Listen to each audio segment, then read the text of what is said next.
మొన్నటి ఎన్నికల్లో ఓటమి సవిచూసిన తర్వాత వైఎస్ఆర్సీపీకి ఇది మొదటి ఎన్నిక కావచ్చు. అదే విశాఖపట్నం స్థానిక సంస్థల ఎమ్మెల్సీ ఎన్నిక.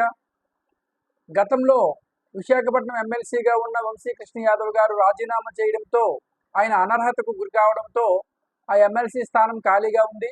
ఇప్పుడు దానికి ఎన్నికలు జరగబోతున్నాయి కాబట్టి వైఎస్ఆర్సీపీ తరపున ఆ ఎమ్మెల్సీ ఎన్నికకు గాను వైసీపీ అభ్యర్థిగా బొత్స సత్యనారాయణ గారిని నిలబెట్టడం జరిగింది. ఆయన నిన్న నామినేషన్ పత్రాలను దాఖలు చేశారు.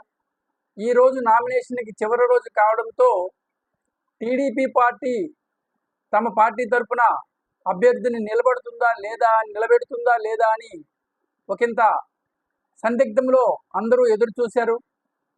నిన్నటి వరకు అభ్యర్థిని నిలబెడతారు, ప్రలోభానికి గురి చేసి కొంతమంది వైసీపీ నాయకుల్ని కొని ఎలాగైనా గెలవాలని తాపత్రయంతో ఉన్నారనే వార్తలు వినిపించాయి.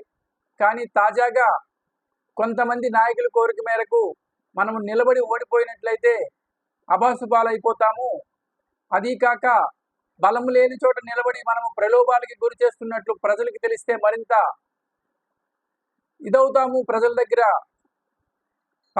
పలచనవుతాము అని చెప్పి నాయకులు చెప్పడంతో అధిష్టానం వెనక్కి తీసుకున్నట్లు తెలుస్తూ ఉంది. అధికారికంగా ప్రకటించకపోయినప్పటికీ తెలుగుదేశం పార్టీ ఎమ్మెల్సీ ఎన్నికల్లో నిలబడడం లేదని తెలుస్తుంది. ఒకవేళ ఇదే కనుక జరిగినట్లయితే బొత్స సత్యనారాయణ గారు ఏకగ్రీవంగా ఎన్నికైనట్లు ఈరోజు సాయంత్రానికి కానీ తెలియరావచ్చు. చూద్దాం. ఒకవేళ తెలుగుదేశం కనుక వెనుకంజి వేసినట్లయితే మొన్నటి ఓటమి తర్వాత వైఎస్ఆర్సీపీకి ఇది ఒక భారీ విజయం అనే చెప్పాలి.